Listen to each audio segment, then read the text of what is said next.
Je ne crois pas qu'on se connaisse, vous et moi. Mais je suis à peu près certain qu'on a bien dû se rencontrer quelque part, sur la route, dans un pays quelconque. Vous au volant de votre voiture, et moi dans la cabine de mon semi-remorque. Oui, je suis routier international. J'aime l'aventure, et j'ai roulé ma bosse aux quatre coins du monde.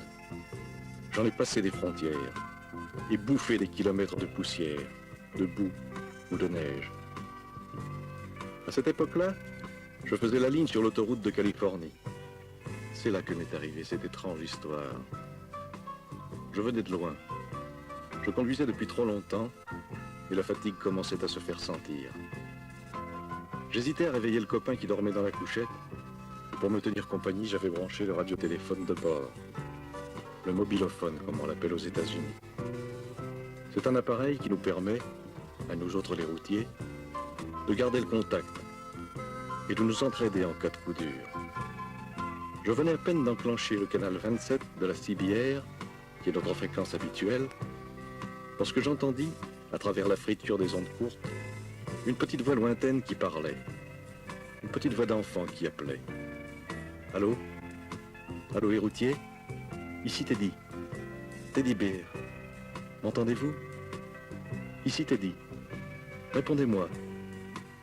Je basculais l'inverseur sur émission et questionnais à mon tour. Allô?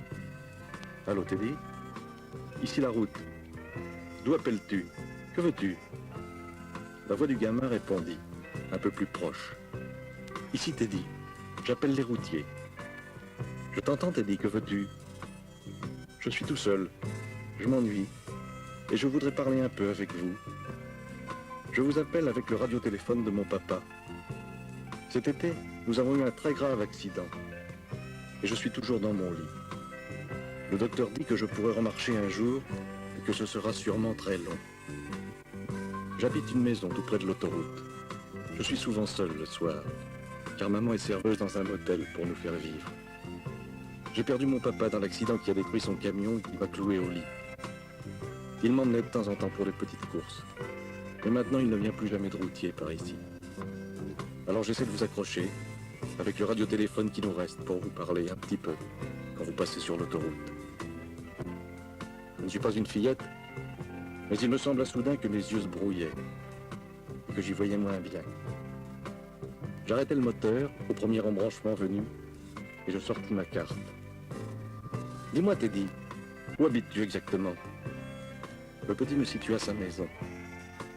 J'avais de l'avance sur l'horaire, je remis en marche et je sortis de l'autoroute. Bien que j'ai foncé pour arriver chez lui, je n'étais pourtant pas le premier. Bon sang, 6 énormes bahuts m'y attendaient. 6 copains avaient entendu notre conversation et m'avaient devancé. D'autres arrivaient encore. Je réveillais mon coéquipier qui n'en croyait pas ses yeux. On est tous entrés.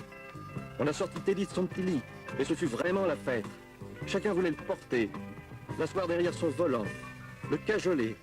Le gosse rayonnait. On lui donnait un tas de bricoles qu'on avait dans nos cabines, et puis il fallut bien penser à repartir. Je le remis dans son lit, après l'avoir embrassé une dernière fois. Je grimpais sur mon siège et je tirais le démarreur. J'ai vu plus d'un tourner la tête. On lui promit que chaque fois qu'on passerait sur l'autoroute, on klaxonnerait d'une certaine manière pour qu'il nous entende. On se quitta enfin. Je n'avais pas fait 3 kilomètres que le mobilophone crépitait à nouveau. C'était une autre voix, une voix émue de femme. Et elle disait « Allô, les routiers? Ici la maman de Teddy. Merci les gars. Vous êtes de braves types. Bonne route. Et que Dieu vous protège. » Je n'ai pas pu répondre un seul mot. J'ai coupé le radiotéléphone et alors seulement, j'ai chialé. Oui, chialé comme un vrai môme.